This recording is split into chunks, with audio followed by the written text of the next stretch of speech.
ప్రభునందు ప్రియమైన వారలారా, మీ అందరికీ దేవుని నామంలో శుభములు. ఈరోజు దేవుడు మనకి ఒక వాక్యాన్ని గుర్తు చేస్తున్నాడు. అది యోహాను రాసిన మొదటి పత్రిక 5వ అధ్యాయము 11వ వచనంలో వ్రాయబడి ఉంది.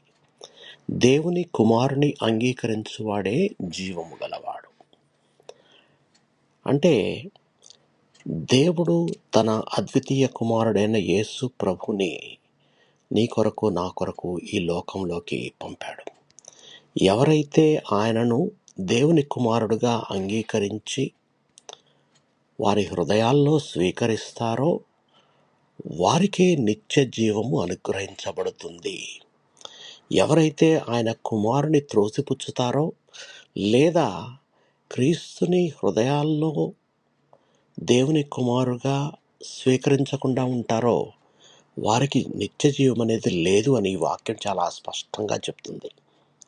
కాబట్టి ప్రతి ఒక్కరు కూడా యేసుక్రీస్తుని దేవుని కుమారుగా హృదయపూర్వకంగా అంగీకరించినప్పుడు ఆయన మనకు ఒక నిజమైన జీవితాన్ని, నిత్య జీవాన్ని అనుగ్రహించేవాడుగా ఉన్నాడు. ఈ జీవము మనల్ని పాపపు బంధకాల నుంచి విముక్తి కలిగిస్తుంది, మనలో ఉన్న భయాలను తొలగిస్తుంది, నిరాశలో ఉన్న వారిని ఆశలోకి నింపుతుంది. ఏదైనా కానీ ప్రతి ఒక్కటి కూడా క్రీస్తునందే ఉన్నది. ప్రార్థన చేసుకుందాం.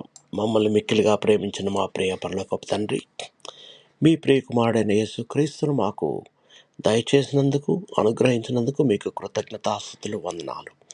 మా హృదయాల్లో ఆయన్ని స్వీకరించి ఆయనలోని నిత్య జీవాన్ని అనుభవించినట్లు మాకు ఆ కృప దయచేయమని అడుగుతున్నాం తండ్రి.